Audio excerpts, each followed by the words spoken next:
bangsa-bangsa juga bahasa di dunia, semua dalam rancangan mulia. Sejak manusia jatuh dalam dosa, Tuhan rancangkan keselamatan. Tuhan inkarnasi turun ke bumi sebagai tanda tahun Masehi, tahun yang berjalan hingga kini. Bukti dunia ada dalam genggamannya, sungguh mulia. Dia atur segala masa di dunia, Tuhan Raja segala raja. Seluruh dunia hormati hari Minggu, harinya Tuhan, untuk mengingat hari kebangkitannya. Semua yang di bumi memuji namanya, sebab Tuhan Sang Empunya surga bumi layak disembah. Sampai hari ini telah terbukti kuasanya. Sungguh Dia Raja yang layak disembah, penguasa semesta, sungguh mulia.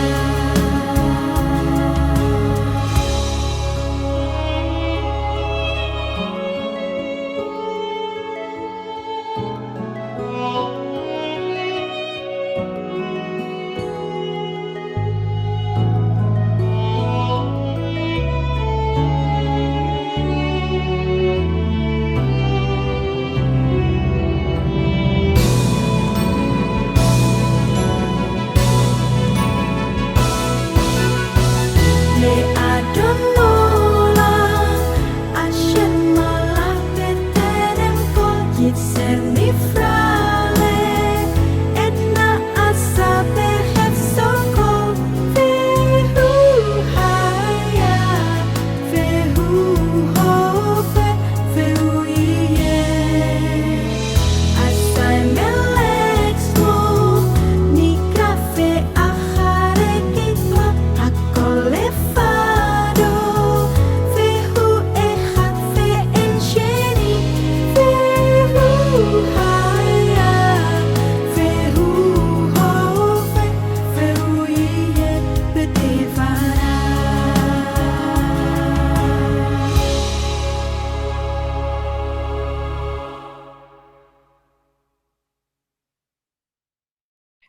Terima kasih Pak Nathan.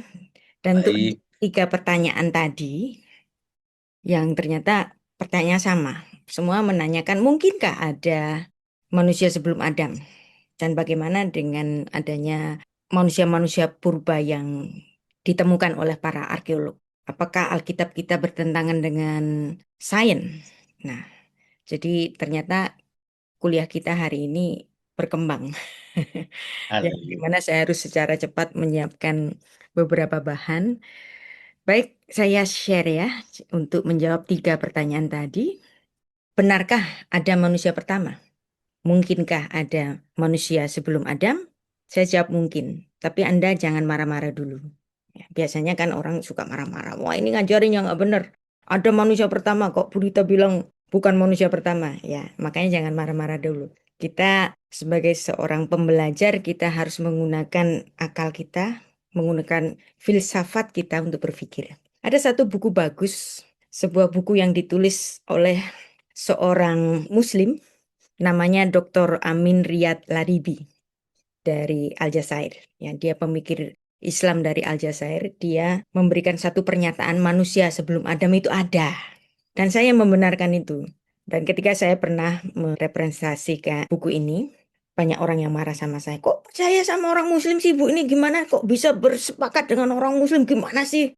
Gimana sih kok manusia sebelum Adam itu ada? Nah, makanya jangan marah-marah dulu. Karena sebenarnya Dr. Amin Riyad Laribi memberikan pemikirannya ini berdasarkan dari kitab Torah yang adalah Alkitab kita di bagian awal.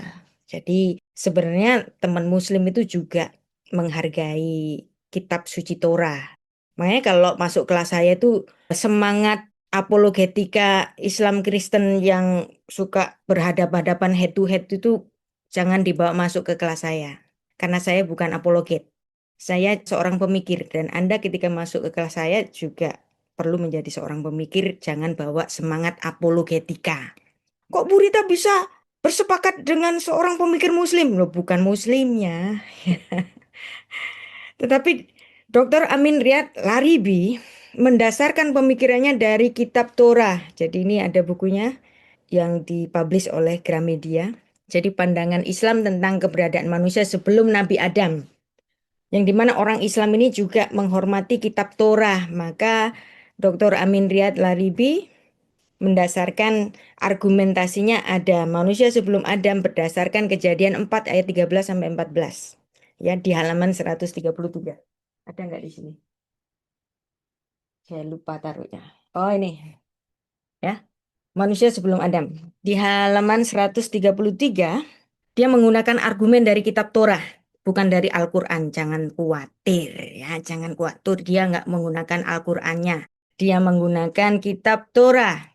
Bahwa ada populasi di luar keluarga Adam yang diambil dari kisah Kain dan Habel.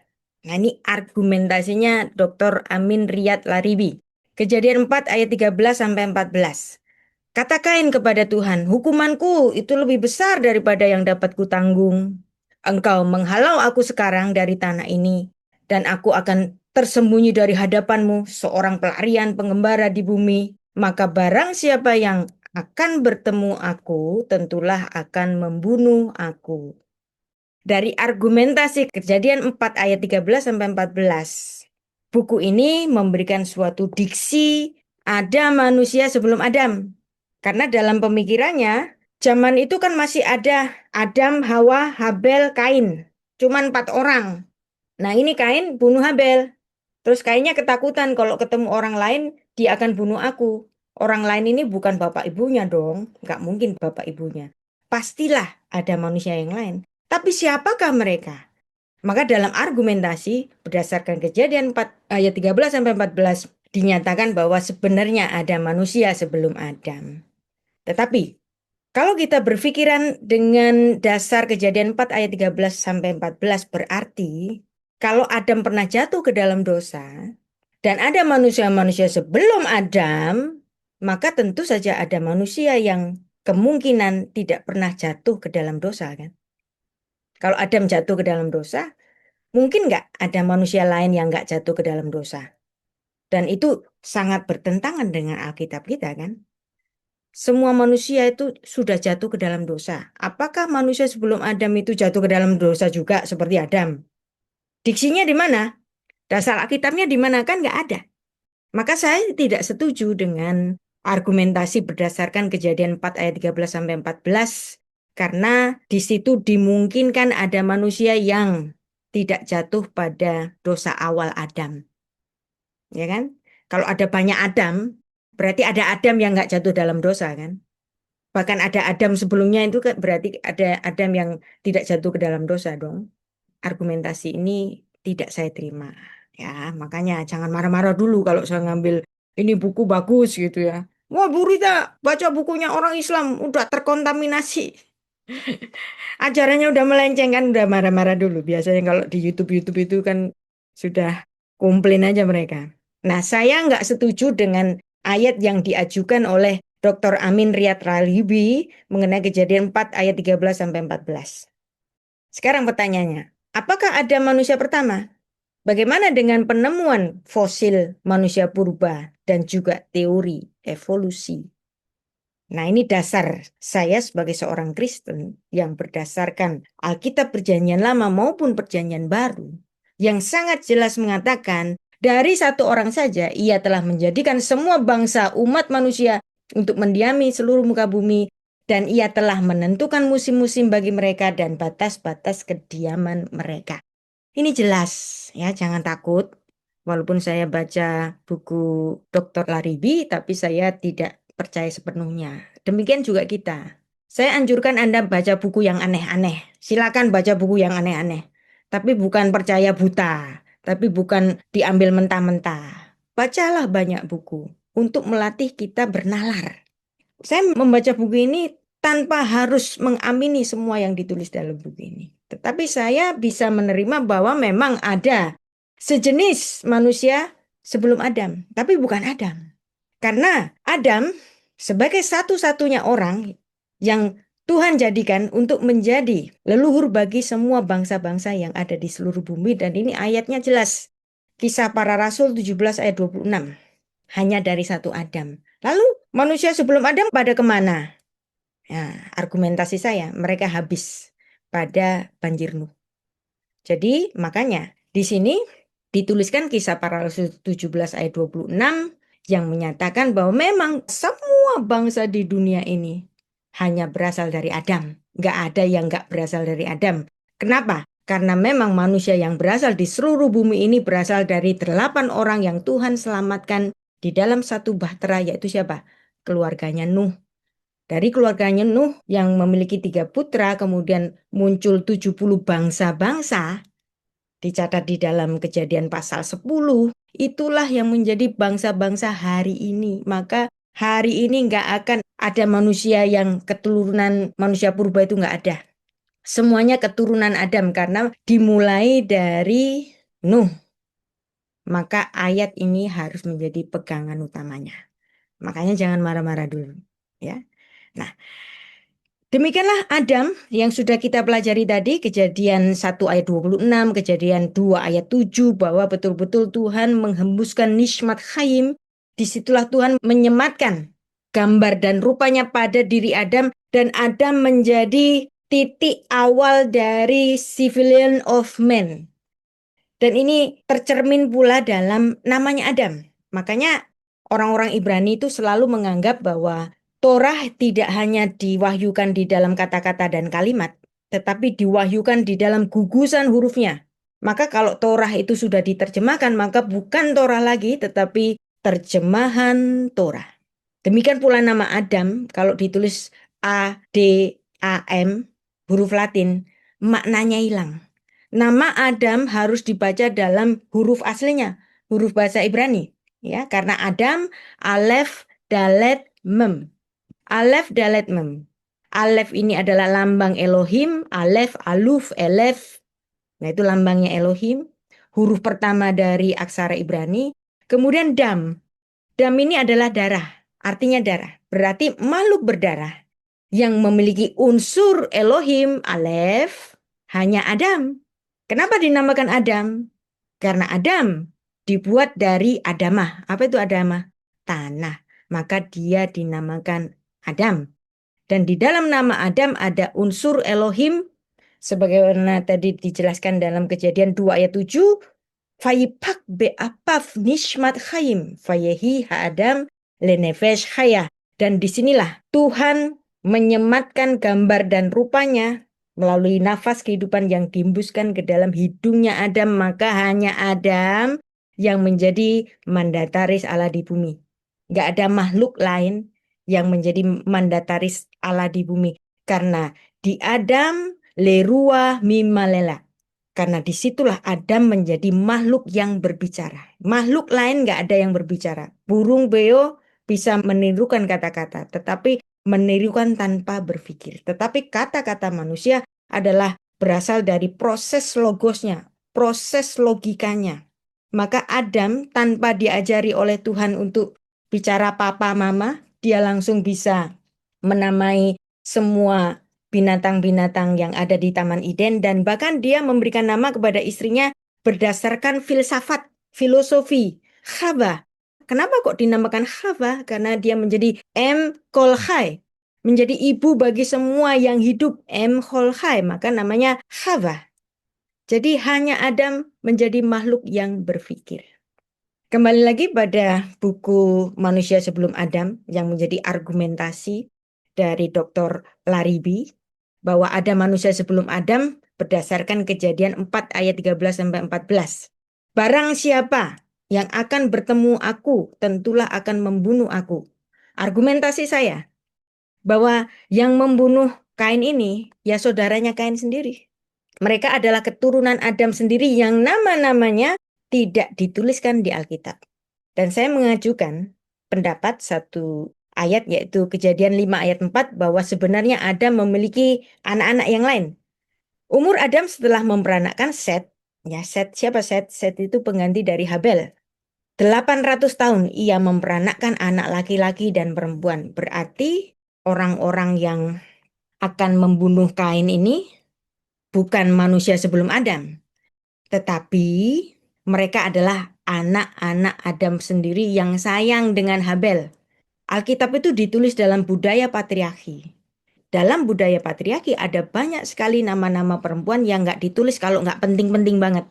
Jadi kalau di Alkitab ada nama perempuan ditulis, berarti perempuan itu sangat penting. Karena nama perempuan itu biasanya nggak ditulis. Bahkan dalam silsilah Yesus Kristus, walaupun dia terlahir dari perempuan suci Maria, dalam silsilahnya Yesus Kristus, nama Maria nggak ditulis. Kenapa? Karena itu nggak lazim. Karena orang-orang Israel itu berbudaya patriarki. Demikian pula Kejadian 5 ayat 4. Anak-anak perempuan yang banyak itu nama-namanya nggak ditulis. Berarti yang dikhawatirkan oleh Kain bahwa ada orang yang membunuh dia, ya saudara-saudaranya sendiri, keturunan Adam sendiri yang sayang dengan Habel. Siapakah mereka ketika Kain bertanya, Kol mutsi yehargeni? Barang siapa yang menemukan aku, mereka akan membunuh aku. Siapa mereka? Mereka adalah anak-anak Adam sendiri. Jadi bukan berasal dari manusia sebelum Adam.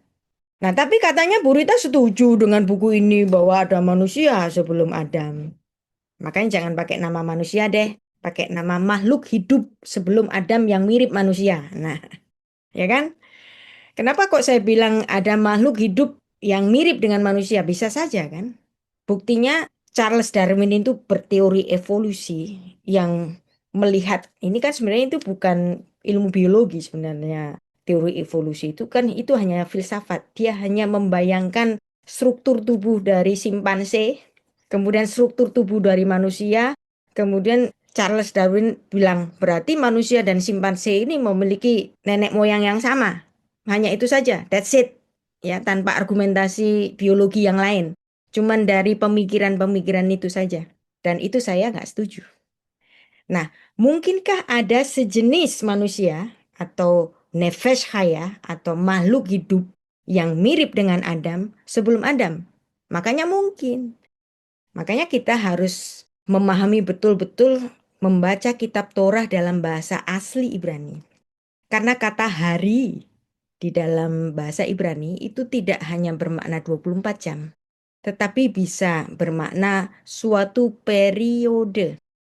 Nah, kalau ada 6 hari penciptaan berarti 6 periode penciptaan. Lantas, satu harinya itu berapa lama? We don't know, karena itu menggunakan waktunya Tuhan. Yang Tuhan itu ada di dalam kekekalan sampai kekekalan. Maka waktunya Tuhan ini tidak di dalam ranah manusia untuk menentukan berapa lama. Nah, ada seorang ilmuwan yang membayangkan bahwa ada teori Big Bang pada 13 miliar tahun yang lalu. Nah, itu kan perkiraan. Anda bisa nggak bayangin ada 13 miliar tahun yang lalu? Gimana itu ngitungnya itu gimana? Makanya ini pastilah di dalam durasinya waktunya Tuhan yang ada di dalam kekekalan sampai kekekalan. Jadi hari pertama bukan 24 jam, bukan 1000 tahun juga ya. Kan ada ayat yang mengatakan di matamu hari kemarin itu seperti 1000 tahunnya manusia. Padahal menurut filsafatnya orang Ibrani, kata 1000 itu untuk membayangkan atau untuk menyatakan sesuatu yang tak terhitung, tak terhingga. Itu kata 1000 elef. Tapi orang yang nggak ngerti filsafat Ibrani kan nganggap 1000 ya 1000 gitu. Satu harinya Tuhan ya 1000 tahunnya manusia, nggak begitu, nggak. Nah, kata 1000 dalam filsafat Ibrani itu adalah waktu yang tak terhingga. Jadi hari pertama, periodenya Tuhan, waktunya berapa lama? We don't know. Ya, teori Big Bang memperkirakan ini terjadinya 13,6 miliar tahun yang lalu, ya silakan. Namanya juga penelitian. Penelitian itu kan hipotesis. Hipotesis itu kan dugaan. Yang kemudian dugaan-dugaan itu disempurnakan oleh ilmuwan-ilmuwan setelahnya. Hari kedua penciptaan cakrawala. Berapa lama? We don't know. Ukurannya Tuhan. Hari ketiga, daratan dipisahkan dengan lautan, tumbuh-tumbuhan tercipta. Hari keempat, matahari, bulan, dan bintang diciptakan. Anda tahu, terang itu sudah ada dulu kan? Baru kemudian matahari dan bulan dan bintang diciptakan. Berarti matahari, bulan, dan bintang itu bukan sumber terang. Karena sumber terang itu Tuhan sendiri, yang Tuhan sudah mengadakan terang pada hari yang pertama. Kemudian hari yang kelima, binatang lautan dan burung di udara. Kemudian hari keenam, ini menarik. Makhluk hidup bernafas di bumi, ternak dan binatang melata, baru kemudian manusia Adam dan Hawa. Jadi kalaupun para ahli arkeolog itu menemukan semacam fosil yang mereka katakan sebagai manusia purba, mereka ada di bagian ini, nefes haya, makhluk hidup bernafas di bumi. Tapi bukan Adam, karena Adam nggak ditaruh di sembarang tempat. Adam hanya ditaruh di Taman Eden. Kalau spesies yang lain bisa taruh di sembarang tempat. Tapi khusus Adam yang berpikir, yang berlogika, tidak ditaruh di sembarang tempat. Ditaruh di tempat khusus. Namanya apa? Eden. Nah, jadi perlu kita pahami betul-betul kata Ibrani Yom. Ini ada bahannya di Sarapan Pagi Biblika. Studi kata Yom yang bisa bermakna periode, tenggang waktu, gelap dan siang, bisa juga bermakna 24 jam, tergantung konteks. Makhluk hidup di bumi, ternak dan binatang melata itu diciptakan pada hari yang keenam. Ini durasinya berapa lama? We don't know. Nggak tahu kita. Makanya kalau ada sejenis manusia yang katanya manusia purba, yang katanya umurnya 700.000 tahun berdasarkan teori karbon, ya bisa-bisa saja. Karena ini, periode ini masih dalam waktunya Tuhan. Dan Alkitab tidak menyatakan kepada kita, ketika matahari dan bulan sudah diciptakan, kapan Tuhan memutar globe bumi ini, sehingga terjadi perputaran 12 jam siang, 12 jam malam, kan nggak ditulis. Jadi artinya, penulisan kronologi penciptaan di dalam Kejadian pasal 1 itu menurut waktunya Tuhan, bukan waktunya manusia. Dan kita tidak dapat mengukurnya. Lalu kemudian saya memberikan satu argumentasi yang berbeda dengan Dr. Laribi. Kalau Dr. Laribi kan memberikan argumentasinya pada Kejadian 4 ayat 13-14. Saya memberikan argumentasi saya bahwa ada manusia atau sejenis manusia atau makhluk hidup bernafas mirip dengan manusia. Itu kapan diciptakan oleh Tuhan? Nah, diciptakan oleh Tuhan pada Kejadian 1 ayat 24 sebelum Adam diciptakan. Dan ini ada di dalam kategori nefes haya. Kita baca ayatnya. Berfirmanlah Allah, hendaklah bumi mengeluarkan segala jenis makhluk yang hidup. Dalam hal ini LAITB menerjemahkan dengan benar makhluk yang hidup, nefes haya. Nah, ternak dan binatang melata dan segala jenis ya binatang liar. Nah, ini baru kurang tepat. Karena bahasa Ibraninya nulisnya Chaito Eretz. Chaito Eretz di sini. Artinya makhluk yang hidup di bumi.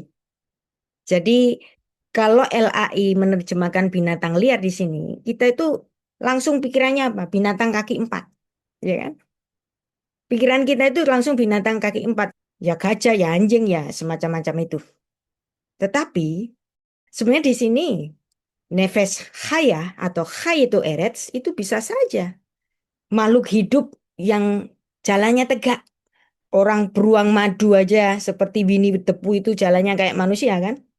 Menarik sekali kalau kita masuk ke taman safari atau sirkus ada beruang madu itu lucu. Berdirinya, jalannya kayak manusia, berdiri tegak. Nah, mungkin nggak ada semacam makhluk hidup seperti manusia yang berdiri tegak? Dan itulah yang ditemukan oleh para ahli arkeolog yang mereka katakan sebagai manusia purba. Makanya manusia purba itu dimungkinkan ada dan tidak bertentangan dengan Alkitab kita karena mereka diciptakan pada Kejadian pasal 1 ayat 24 dan 25. Makanya di sini saya kasih ilustrasi. Ya mirip berdiri tegak, kehidupannya berkelompok, mereka juga berburu. Bisa, tapi mereka bukan Adam, mereka bukan makhluk yang berbudaya. Mereka sebatas makhluk hidup bernafas. Ya, Allah menjadikan segala jenis hayat haaretz. Nah, ini terjemahannya binatang liar. Ini adalah terjemahan yang lost in translation. Terjemahan ini nggak salah, tapi lost in translation. Karena kalau diterjemahkan dengan binatang liar, pembaca kita hari ini, Anda dan saya, orang-orang awam yang baca ini, itu pikirannya langsung apa? Binatang kaki empat, atau bahkan binatang melata gitu kan. Tapi ini bisa juga merujuk kepada binatang yang berdiri tegak seperti manusia. Hayat haaretz. Maka saya lebih suka disebut sebagai living creature on earth. Nah ini King James juga bilangnya the beast. Kalau the beast itu pikirannya kita itu apa? Ya bisa harimau, bisa singa gitu kan. Nah tapi saya lebih suka ini diterjemahkan apa adanya, yaitu apa? Hayat haaretz, living creature. Supaya pikiran kita nggak terkunci, itu merujuk kepada binatang kaki empat. Di Kejadian 1 ayat 25. Jadi kalaupun ditemukan oleh para ahli arkeologi ada binatang purba, nah terciptanya pada Kejadian 1 ayat 24 dan Kejadian 1 ayat 25 yang mereka tergolong terbatas di nefes haya, makhluk yang hidup yang bernafas tapi tidak berbudaya. Karena budaya hanya datang ketika Tuhan menyematkan gambar dan rupanya kepada diri Adam. Kembali lagi pada genealogi Adam supaya Anda nggak lupa yang tadi sudah saya jelaskan. Bahwa ketika Tuhan menciptakan mahkota dari seluruh ciptaan, bahkan mahkota dari ciptaan-ciptaan yang berdiri mirip kayak manusia. Tetapi di sini khusus di Kejadian 1 ayat 26, Tuhan mengadakan sebuah sidang ilahi di hadapan para malaikat, diajak berbicara, "Hei para malaikat, aku akan membuat satu ciptaan yang menjadi mahkota dari segala ciptaan yang telah aku ciptakan. Maka marilah kita menjadikan manusia Adam, betsalmenu kitmutenu." Karena para malaikat juga diciptakan dalam gambar dan rupanya Allah. Malaikat memiliki pribadi, malaikat bisa berbicara, malaikat bisa berpikir, maka malaikat pun ada yang memberontak kepada Tuhan kan? Dan itulah iblis. Kenapa? Karena malaikat pun diciptakan dalam gambar dan rupa Allah. Dan di sini, di hadapan para malaikat yang juga diciptakan dalam gambar dan rupanya Allah sendiri, nah ini sang pencipta satu-satunya alam semesta ini mengatakan, aku akan menciptakan Adam, ya, Alef Dam, makhluk berdarah yang memiliki unsur Elohim di dalam gambar kita dan rupa kita supaya mereka berkuasa atas ikan-ikan di laut, burung-burung di udara, atas ternak dan atas bumi dan segala binatang yang merayap di bumi, dan di sini adalah dominion. Karena manusia ini diciptakan dalam gambar dan rupa Allah, maka manusia inilah yang memiliki dominion atas seluruh ciptaan. Manusia tidak dapat berlari secepat cita atau jaguar, tapi manusia dapat menciptakan mobil. Manusia tidak dapat terbang seperti burung, tapi manusia dapat menciptakan pesawat terbang. Manusia tidak memiliki mata yang tajam seperti elang, tapi manusia dapat menciptakan teleskop, telelens, kamera. Dan itulah keunggulan manusia dibanding dengan makhluk-makhluk lainnya, termasuk nefes haya, di antaranya yang ditemukan dan dikatakan sebagai manusia purba, itu sudah diciptakan sebelumnya pada Kejadian 1 ayat 24 sampai 25. Tetapi khusus di Kejadian 1 ayat 26 di sini Tuhan menciptakan makhluk yang berbudaya. Kenapa? Karena dia bisa berpikir seperti Tuhan. Dia bisa berlogika seperti Tuhan. Dia memiliki pribadi seperti Tuhan. Ini bedanya. Di Adam leruah mimalela. Adam menjadi makhluk yang berbicara. Nah, sekarang momen penciptaan yang dilakukan oleh Tuhan sendiri tanpa malaikat. Jadi jangan takut kalau tadi saya bilang di sini ada sidang ilahi, terus kemudian Anda mendebat saya. Berarti malaikat diajak menciptakan juga, Bu? Enggak ya. Makanya penting bagi kita untuk membaca Alkitab dalam bahasa Ibrani yang di sini Musa itu sudah menguncinya. Di Kejadian 1 ayat 27, Musa sudah mengunci tidak akan ada, tidak akan diperbolehkan manusia menerjemahkan bahwa malaikat diajak bersama-sama menciptakan manusia. Never, never. Karena di sini sudah dikunci oleh Musa di dalam Kejadian 1 ayat 27 yang hanya bisa dibaca dalam bahasa Ibrani saja. Tidak dalam bahasa Inggris maupun bahasa Indonesia. Ya, maka saya membacakan dalam bahasa Ibrani. Vayifra Elohim.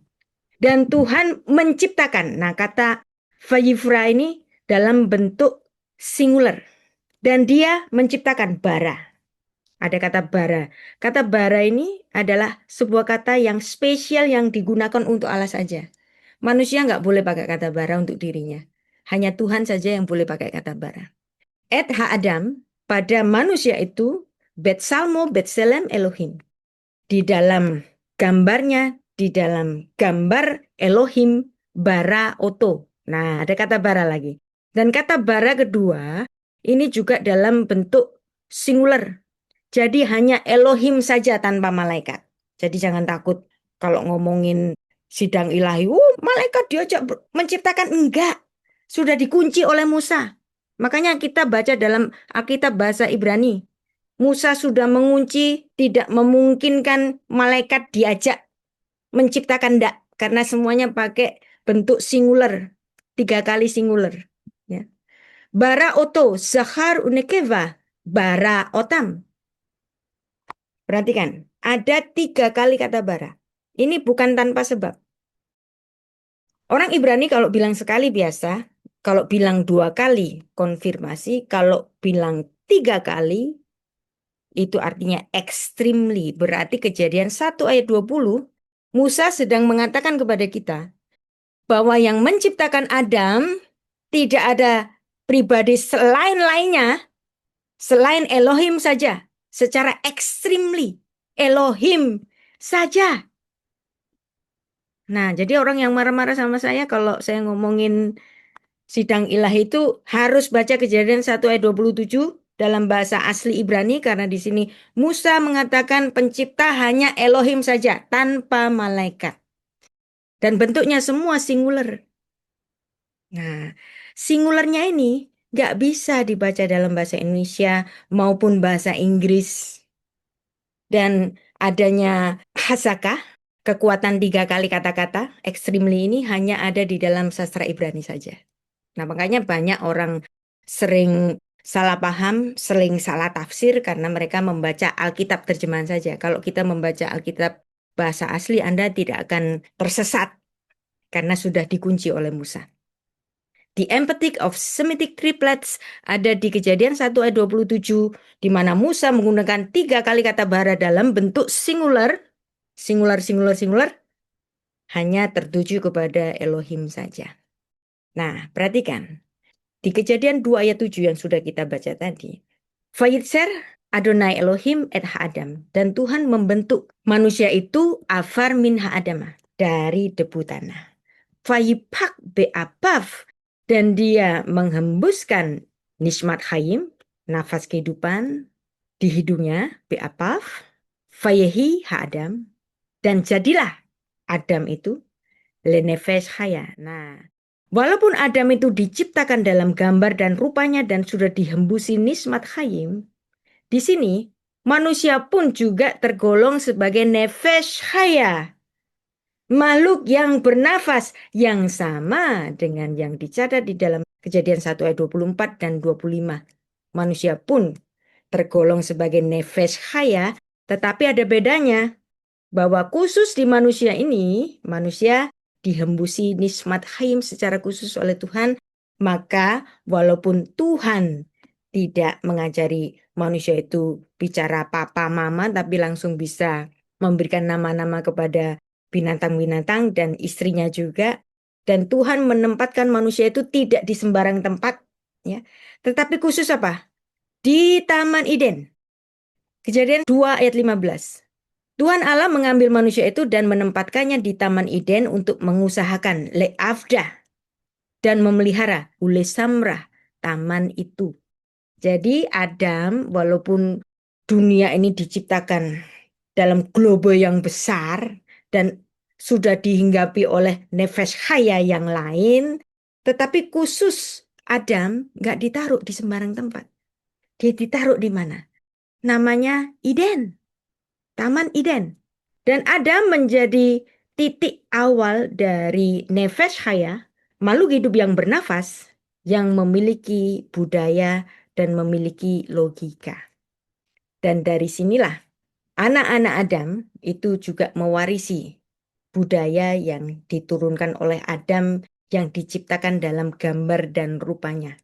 Nah, saya mengampu sebuah serial lecture namanya Sejarah Manusia. Nanti Anda bisa cari di channel YouTube saya, Sejarah Manusia itu saya mengampu dari sesi 1 sampai sesi 20. Nah, nanti Anda bisa belajar di situ untuk dapat memahami apa yang saya jelaskan siang ini.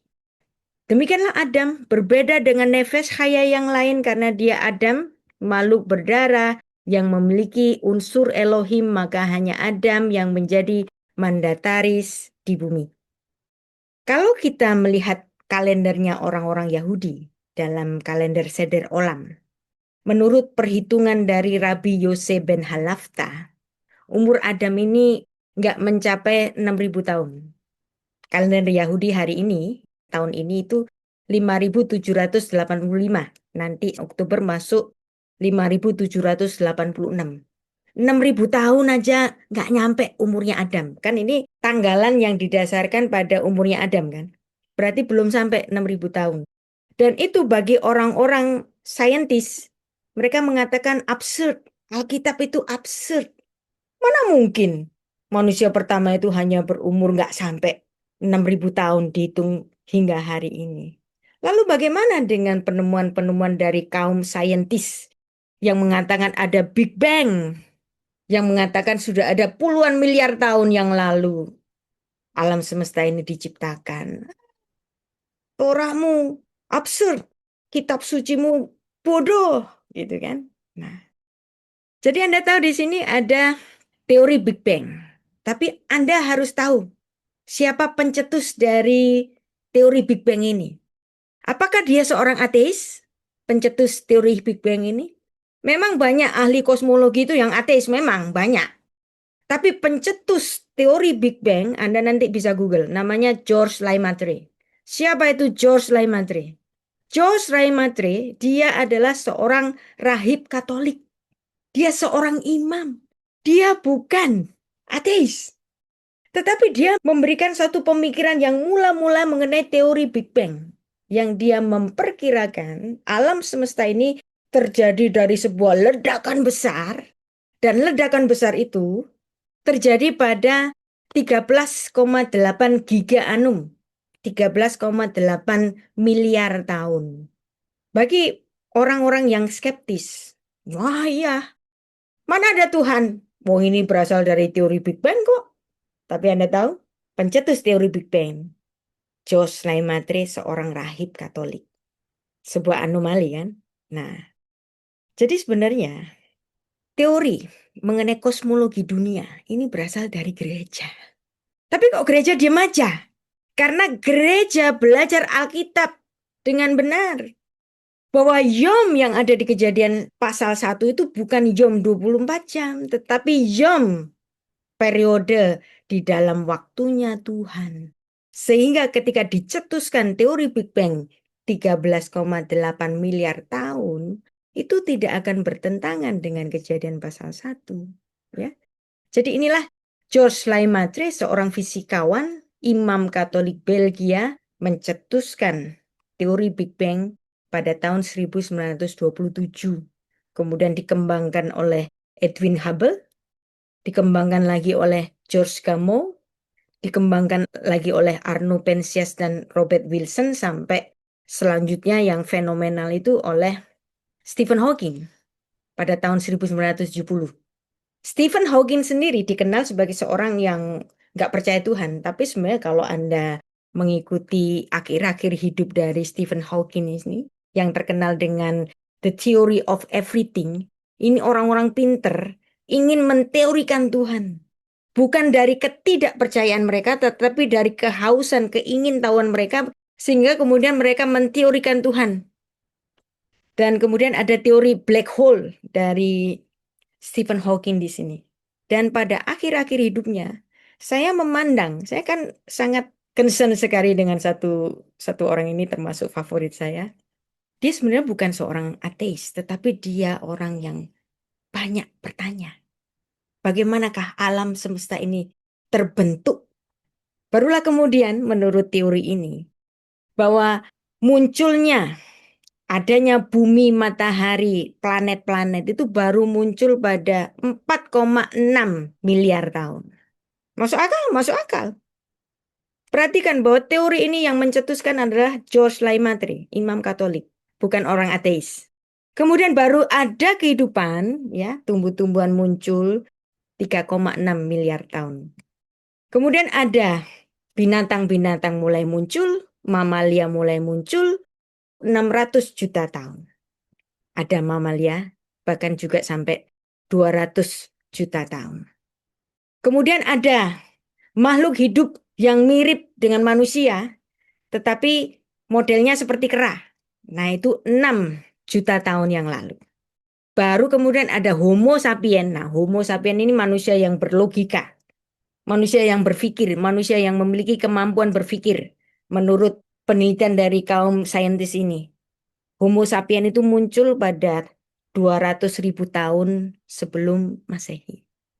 Menarik kan? Nah, mungkin nggak sih ada Homo sapien betul-betul 200.000 tahun? Ya mungkin saja. Wong kita melihat ada anjing pinter, ada beo pinter, ya kan? Bahkan ikan lumba-lumba bisa berhitung. Jadi kalau ada Homo sapien 200.000 tahun, mungkin nggak? Mungkin. Baru kemudian ada manusia yang bisa berpikir dan bahkan bisa memiliki behavior of human itu 60.000 tahun. Baru kemudian ada recorded history itu 3.500 sebelum Masehi. Lalu sekarang kita bandingkan dengan bagaimana Alkitab menulis manusia pertama. Berarti di sini manusia pertama yang ada di dalam perhitungan dari Seder Olam tadi, kalendernya orang Yahudi yang menghitung umurnya Adam sejak keluar dari Taman Eden. Manusia itu kan dikutuk keluar dari Taman Eden dan mereka nggak bisa tinggal di Taman Eden lagi. Manusia itu sedianya tidak diciptakan untuk mati, tapi kemudian kenapa manusia itu kok mati? Karena manusia ketika jatuh ke dalam dosa, Tuhan itu mengutuk tanah yang ditulis dalam Kejadian 3 ayat 17 sampai 19. Dan manusia itu memiliki unsur tanah di dalam tubuhnya.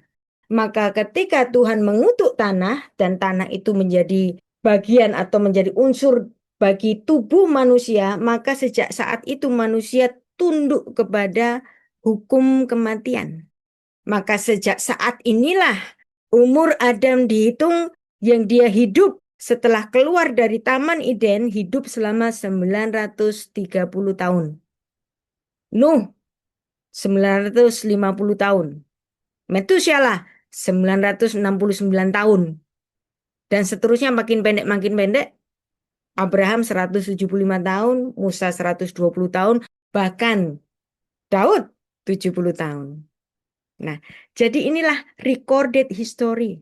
Yang sebenarnya recorded history ini ditulis mulai zamannya manusia pertama, yang kemudian mungkin saat itu belum ada budaya tulisan, baru orally atau lisan, diturunkan dari Adam, diturunkan ke Set, dari Set diturunkan ke generasinya Nuh. Nah, dari generasinya Nuh diturunkan ke Sem dan seterusnya. Nah, itu menjadi suatu recorded history yang kemudian 3.500 tahun yang lalu atau abad ke-15 sebelum Masehi, Musa menuliskan tatanan alam semesta, penciptaan alam semesta ini di dalam sebuah kitab yang namanya Kitab Torah yang menjadi acuan bagi agama-agama Ibrahimi, Yahudi, Kristen, dan Islam. Nah, jadi disinilah Kejadian 3 ayat 17 menjadi momen di mana Tuhan ketika manusia itu jatuh ke dalam dosa, Tuhan tidak mengutuk Adam, tetapi Tuhan mengutuk Adamah. Apa itu Adamah? Tanah yang menjadi unsur tubuh bagi manusia. Kejadian 3 ayat 17 kita baca. Lalu firman-Nya kepada manusia itu, karena engkau mendengarkan perkataan istrimu dan memakan dari buah pohon yang telah kuperintahkan kepadamu, jangan makan daripadanya, maka terkutuklah tanah. Arura ha-adamah. Manusia kan diciptakan dari Adamah. Maka sejak saat ini manusia tunduk kepada hukum kematian. Karena unsur tanahnya sudah dikutuk oleh Tuhan.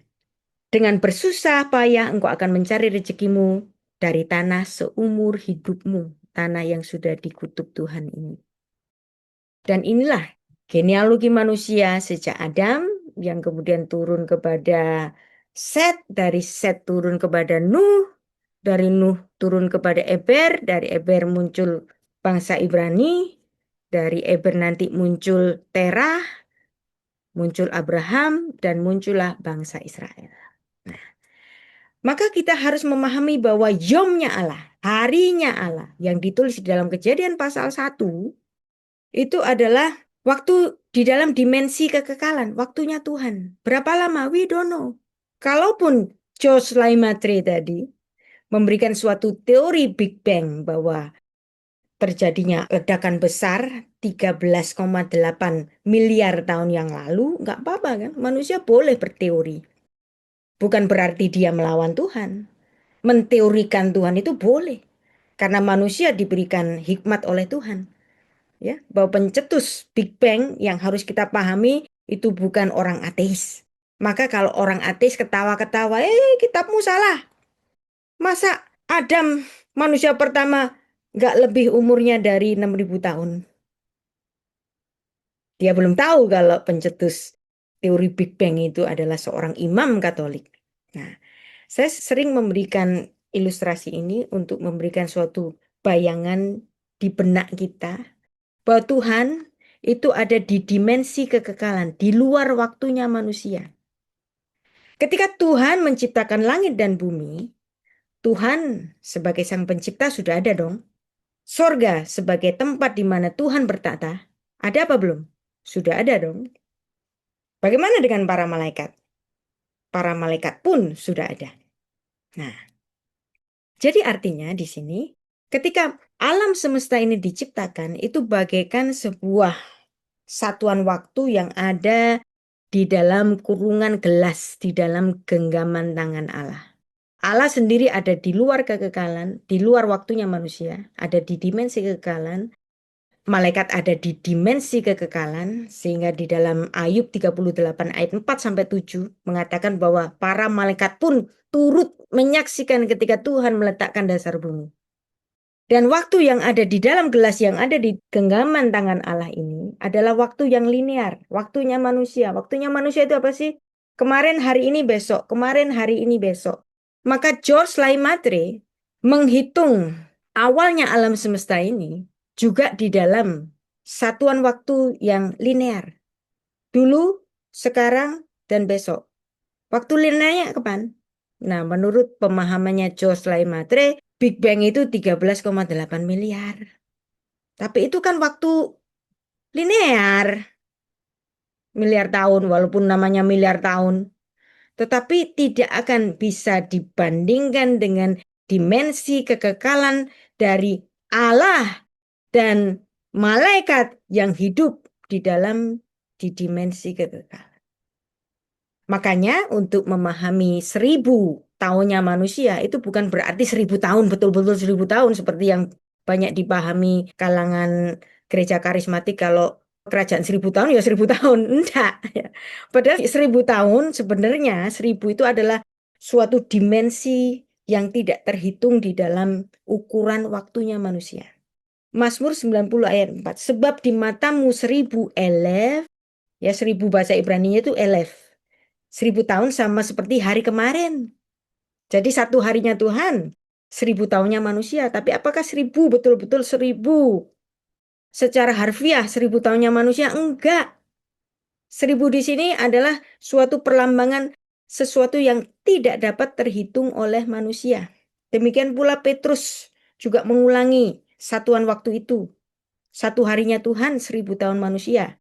Kemudian orang-orang karismatik untuk memahami peta zaman perjanjian baru, terus kemudian ada kerajaan 1000 tahun, 1000 benar-benar 1000. Padahal itu peta zaman kerajaan 1000 tahun itu sebuah teologi yang berasal dari Amerika, bukan berasal dari gereja purba, dan mereka tidak membaca atau memahami filsafat Ibrani.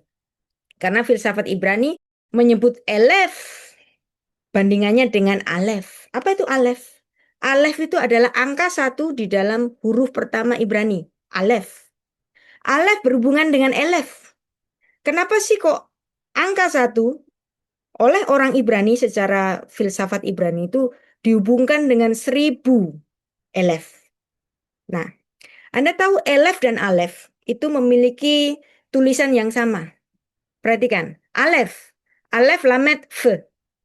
Elef pun juga tulisannya sama. Alef, lamet, f. Hurufnya sama. Kenapa kok hurufnya sama? Karena dua kata ini merujuk kepada satu. Siapa? Elohim. Ya. Nah, jadi kalau manusia diciptakan dalam gambar dan rupanya Allah, di sini adalah manusia yang berpikir. Tetapi kalau kita menghitung waktunya Tuhan tidak akan nyampe. Ya. Karena waktunya Tuhan itu dimensi kekekalan. Bagaimana kita yang ada di sini, perhatikan yang ada di genggaman tangan Tuhan ini. Ada bulan, bintang, matahari, bumi, dan kita ada di sini. Berarti kita hanya sepersekian, koma sekian, mikron debu saja di hadapan Tuhan. Bagaimana kita yang hanya sepersekian mikron debu saja di hadapan Tuhan dapat menghitung waktunya Tuhan? Nggak akan bisa.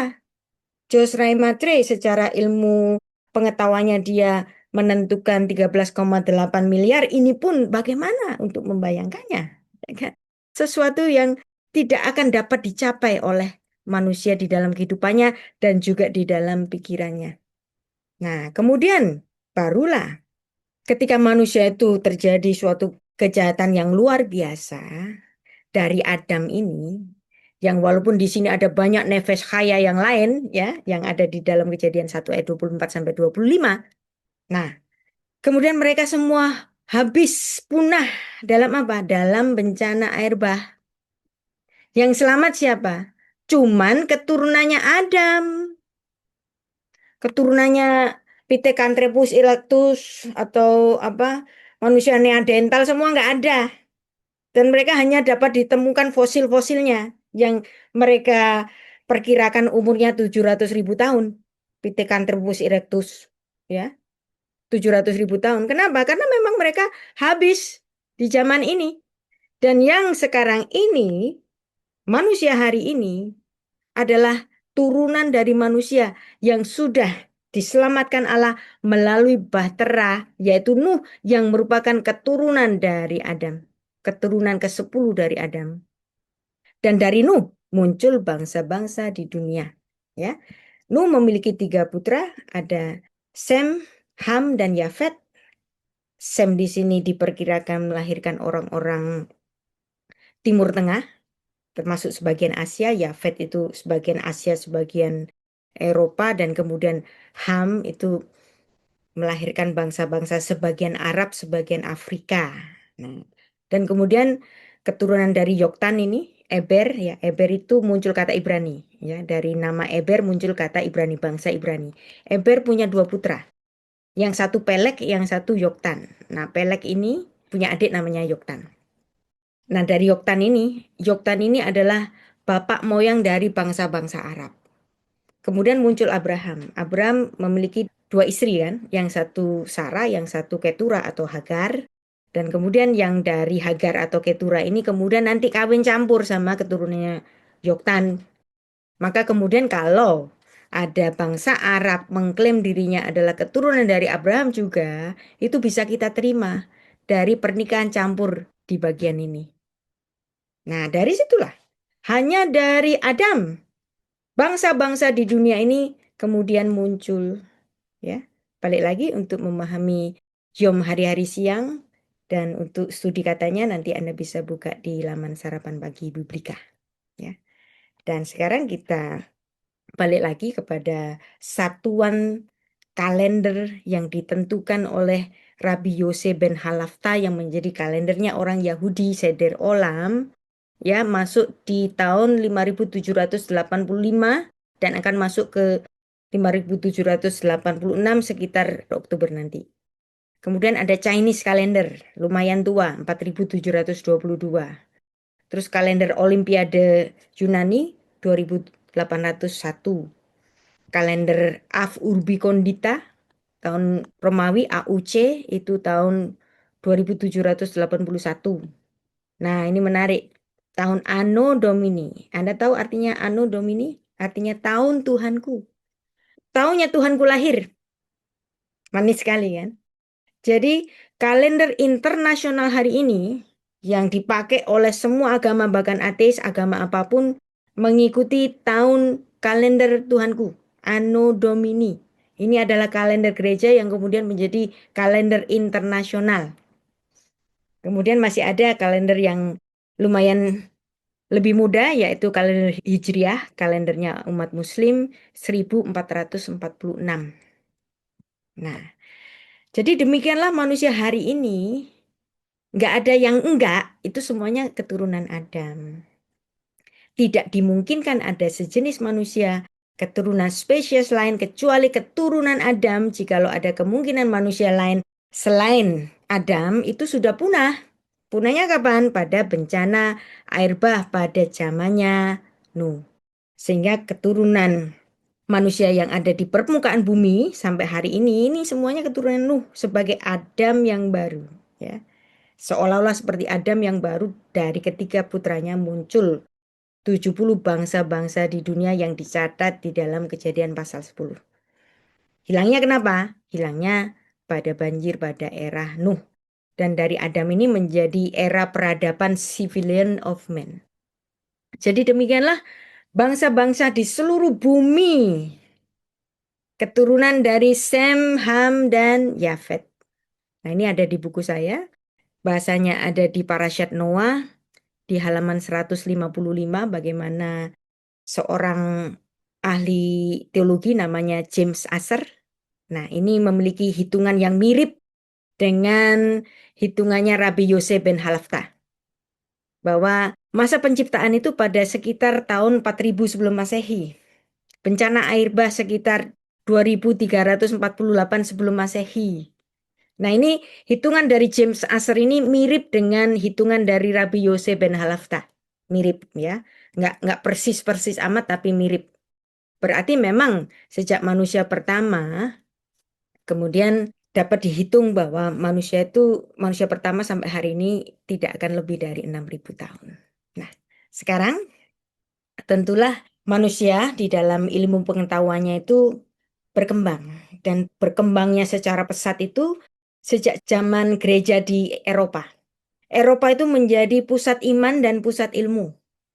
Nah, ini ada sisi baiknya, ada sisi buruknya. Sisi baiknya apa? Terbukti bahwa gereja itu sebagai pusat iman dan pusat ilmu. Sehingga kalender di seluruh dunia ini berasal dari kalender gereja, yaitu kalender Anno Domini, menjadi kalender Gregorian, menjadi kalender internasional. Nggak peduli dia agamanya apa, nggak peduli dia ateis atau bukan, ya. Semuanya menggunakan kalender gereja, kalender internasional Anno Domini. Gereja menjadi pusat ilmu. Makanya ada bahasa istilah-istilah ilmiah untuk biologi menggunakan bahasa Latin. Kenapa? Karena gereja-gereja Latin di barat itu menjadi pusat ilmu. Makanya ada istilah profesor. Apa sih arti profesor itu? Di sini ada Pak Profesor Yonasa. Profesor itu berasal dari kata profesus. Apa itu profesus? Profesus itu artinya deklarasi di mulut, deklarasi keimanan. Nah, orang-orang yang ada di gereja adalah orang-orang yang mengaku di mulutnya Yesus Kristus adalah Tuhan dan Juru Selamat. Dan karena gereja juga menjadi pusat iman dan pusat ilmu, maka orang-orang yang ada di dalam gereja, orang-orang pinter dong. Maka orang-orang pinter ini disebut sebagai profesor. Kenapa? Karena mereka adalah orang-orang yang mengaku iman. Bahkan kata doktor, dokter itu artinya apa dalam bahasa Latin? Artinya guru, ya, guru. Nah, maka orang-orang pinter, guru-guru itu diproduksi di mana? Diproduksi di gereja. Istilah-istilah ilmiah menggunakan bahasa Latin dan bahasa Yunani, maka memang gereja menjadi pusat iman dan pusat ilmu. Tapi ada buruknya juga, karena memiliki kekuasaan yang berlebihan, kemudian gereja menjadi berlebihan juga, menjadi anarki. Bahkan ketika Galileo Galilei mengajukan diksinya, tesisnya mengenai heliosentris, nah itu gereja marah saat itu dan kemudian menjatuhkan hukuman penjara rumah, tetapi dia masih boleh meneliti seterusnya dan sampai pada satu titik gereja pun harus meminta maaf atas kesalahannya terhadap Galileo Galilei. Itulah sebabnya ketika masih ada, gereja masih menelurkan para pemikir-pemikir termasuk George Lemaitre pada 1927 yang melahirkan teori Big Bang, gereja memberikan restunya bahwa alam semesta ini bisa diteorikan. Sehingga kemudian muncul seorang yang bernama Stephen Hawking dalam Theory of Everything-nya karena dia curious sekali dengan penciptaan alam semesta ini dan dia menteorikan segala sesuatu dan saya yakin Tuhan pun nggak marah karena memang Tuhan memberikan akal budi kepada manusia untuk meneliti alam semesta. Dan dari situ karena pernah terjadi gereja itu yang sangat over kekuasaan, maka kemudian timbullah suatu babak baru zaman pencerahan, the age of enlightenment, di mana para pemikir ini nggak mau dikuasai oleh gereja, nggak mau lagi dikungkung oleh gereja, nggak mau lagi penelitiannya itu harus direstui oleh gereja. Kemudian mereka mengadakan sebuah the age of enlightenment, zamannya akal. Ilmu pengetahuan berkembang sejak abad ini, abad ke-17 sampai ke-18. Dan kemudian muncul para pemikir-pemikir, René Descartes, Isaac Newton, Voltaire. Dan kemudian muncul pada abad pencerahan itu yang sangat radikal dan bahkan hal yang bertentangan dengan Alkitab. Yaitu siapa? Charles Darwin dari teori evolusinya. Tetapi Anda tahu, walaupun kalau hari ini teori Darwin itu hanya sebenarnya sebatas filsafat saja, itu sudah boleh dipatahkan dengan penemuan DNA pada tahun 1953 dan kemudian tahun 80-an ada Sir Alex Jeffrey menemukan DNA fingerprint. Sebenarnya teori evolusi ini sudah terlalu kuno dan bahkan bisa disebut salah, ya. Tetapi Anda tahu, teori evolusi ini masih diajarkan kepada murid-murid SMP sampai hari ini. Kenapa? Karena memang dari teori evolusi ini membuat manusia itu memungkinkan dirinya untuk berpikir, bahkan berpikir secara radikal. Bahkan yang bertentangan dengan Alkitab sekalipun. Tetapi kita yang sudah belajar mengenai iman dan sekaligus ilmu, kita dapat melihat ternyata sains tidak bertentangan dengan Alkitab.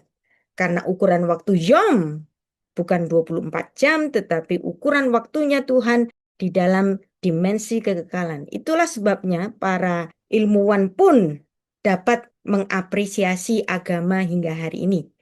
Ya, walaupun mereka bukan religius, walaupun Stephen Hawking itu bahkan dikenal sebagai seorang ateis, tapi kalau Anda melihat kehidupannya sehari-hari, sepertinya dia bukan ateis, tetapi dia orang yang curious untuk menteorikan Tuhan. Maka penting ada juga zaman-zaman skeptisisme. Skeptis, nggak gampang percaya. Itu penting. Ya, bagi orang yang berpikir kayak kita itu untuk bersikap skeptis itu kadang-kadang penting. Walaupun kadang-kadang skeptisisme itu menimbulkan kesombongan memang. Tapi adanya skeptisisme itu memungkinkan kita untuk berhermeneutika secara suspicious, Jadi hermeneutika kecurigaan, ya. Maka hermeneutika kecurigaan itu penting supaya kita nggak telan-telan sebuah teori. Misalnya ada teori Darwin, boleh dipelajari, tapi nggak usah ditelan mentah-mentah. Anda harus menyisakan adanya hermeneutik of suspicion. Walaupun dia sudah menulis Origin of the Species yang saat itu menjadi hal yang fenomena sekali, tetapi kita masih harus menyisakan hermeneutik of suspicion. Ya. Yang dia mengatakan bahwa simpanse dan manusia itu memiliki nenek moyang yang sama. Itu di tahun 1859. Tapi kalau hari ini, pemahaman seperti ini bisa lucu loh. Kenapa? Karena DNA-nya simpanse dengan manusia beda. Bahkan DNA manusia antara satu manusia dengan manusia yang lain ketika ditemukan DNA fingerprint, jadi DNA itu seperti fingerprint beda antara satu orang dengan satu yang lain. Makanya ilmu itu berkembang. Anda jangan telan mentah-mentah sebuah penemuan-penemuan, maka adanya skeptisisme ini penting. Dan hermeneutic of suspicion.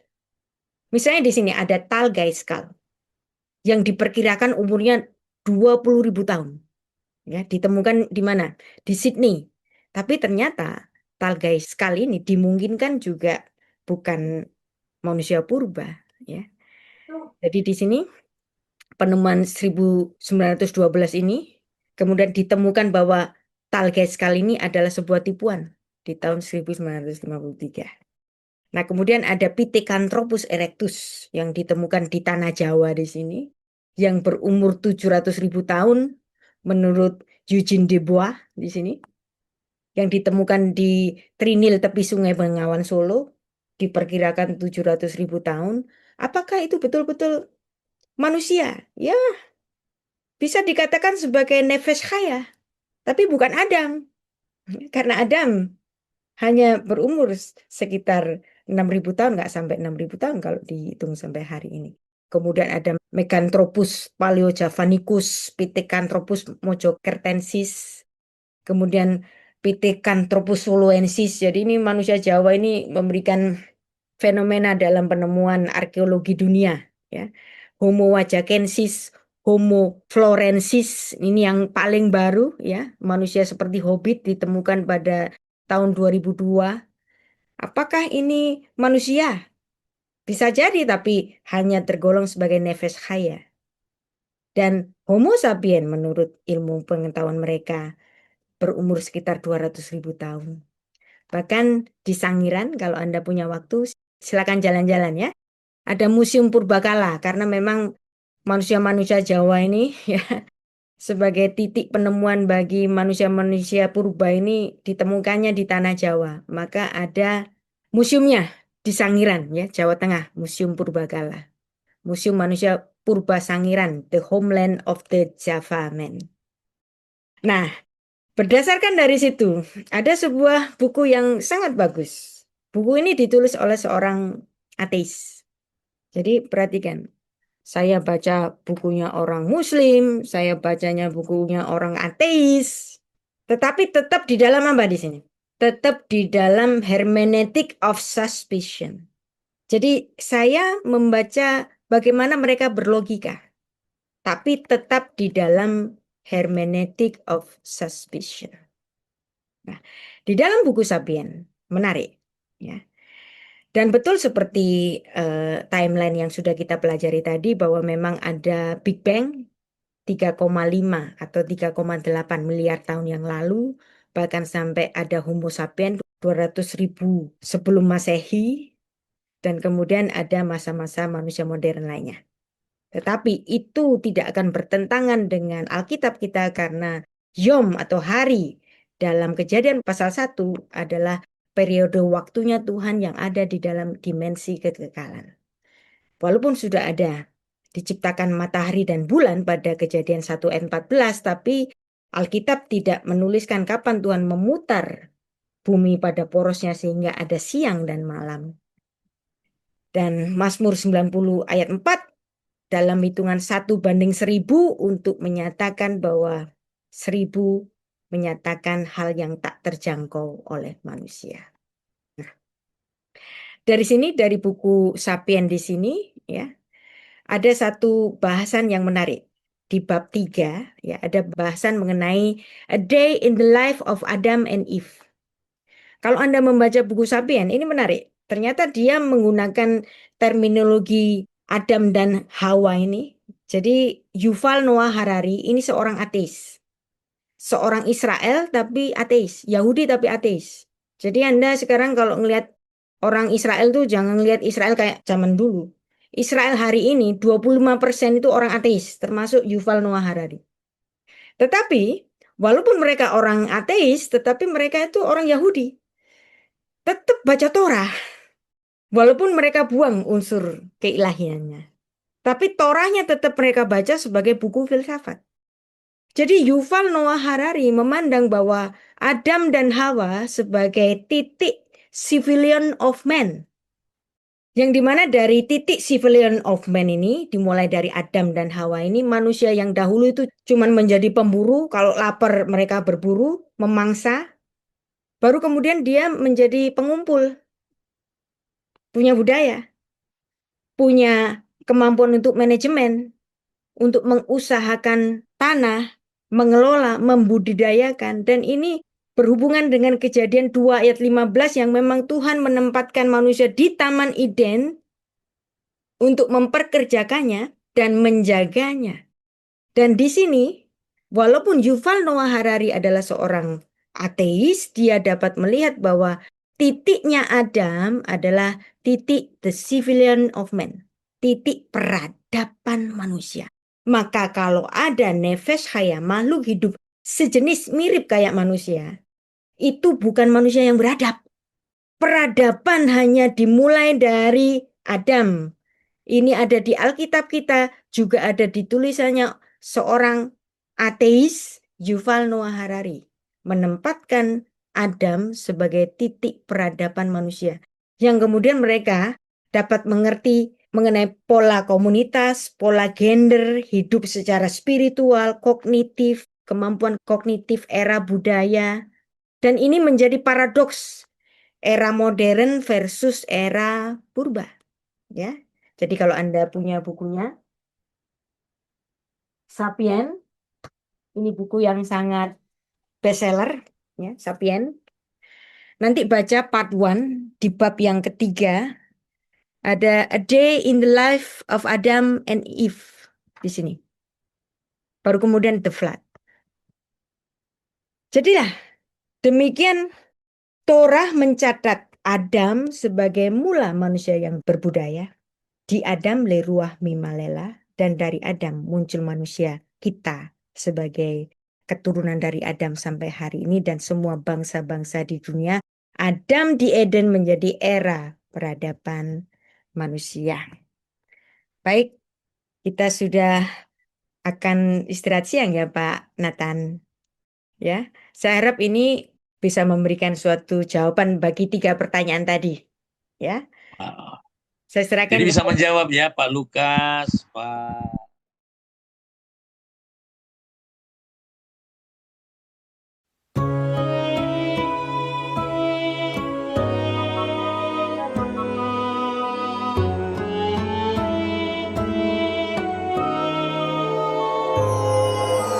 Hanya tertulis di Alkitabku, awal tercipta semesta raya, awal tercipta manusia dan bangsa-bangsa juga bahasa di dunia.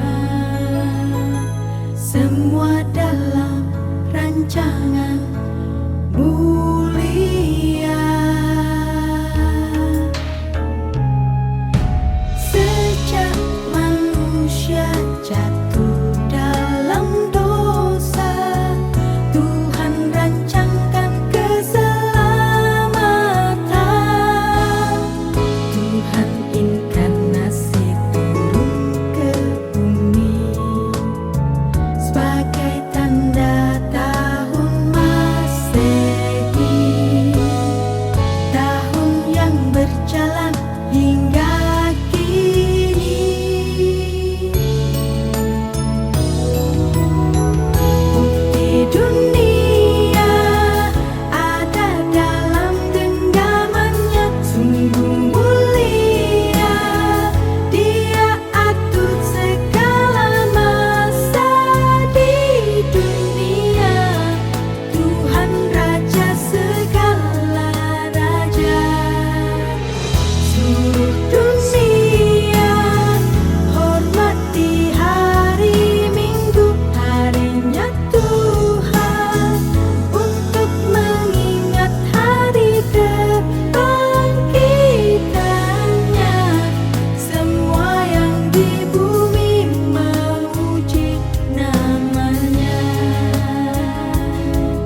ketika